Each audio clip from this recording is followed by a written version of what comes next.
Salut à toutes et à tous, c'est Yanbou. Aujourd'hui, on se retrouve pour l'épisode numéro 1 de commencer le pen spinning.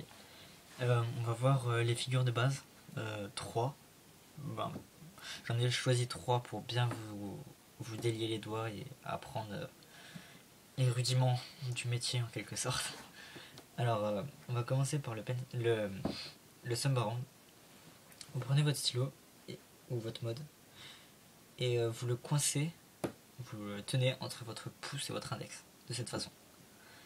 Ensuite, avec votre majeur, vous venez l'appuyer au milieu du mode et comme si vous alliez toucher cette partie du pouce avec votre majeur, comme si vous vouliez faire ça, vous allez faire de même avec le stylo en relâchant peu à peu avec votre index la pression que vous exercez sur le stylo avec votre pouce.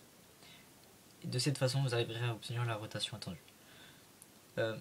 Ensuite, pour vous aider, au départ, vous pouvez vous aider du poignet pour faire une rotation. Ce sera beaucoup plus facile et ça évitera des choses de ce genre-là. Donc maintenant, on va passer au Sonic, qui est déjà plus compliqué. L'approche technique est assez dure à expliquer.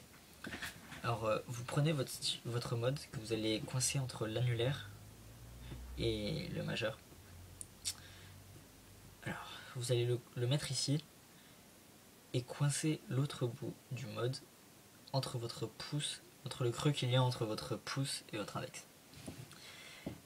Avec le majeur, vous allez faire une pression qui sera retenue par le pouce et l'annulaire à la fois.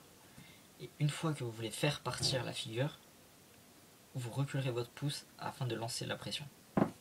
Lâchez la pression. La chose la plus dure à intégrer dans cette figure, c'est vous allez devoir véritablement travailler votre articulation du majeur afin qu'il se baisse pour laisser passer le stylo.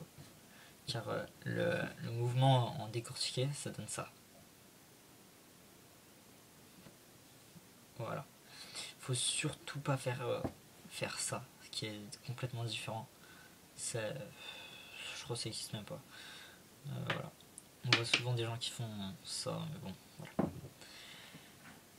Donc voilà le Sonic.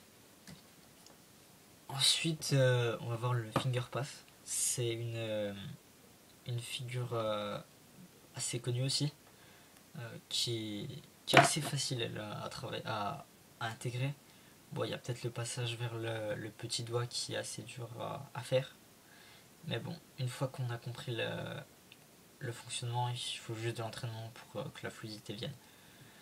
Alors c'est classique, vous le coincez quelque part, votre stylo, vous faites pivoter votre doigt, et avec l'autre doigt vous le montez, et vous faites tout le temps la même chose. Voilà. Bon bah voilà, maintenant il ne vous reste plus qu'à vous entraîner pour ces quelques figures, et on se retrouvera pour un épisode 2, afin d'endurcir les bases et de vous apprendre de nouvelles techniques. Une dernière chose, si vous n'avez pas de mode et que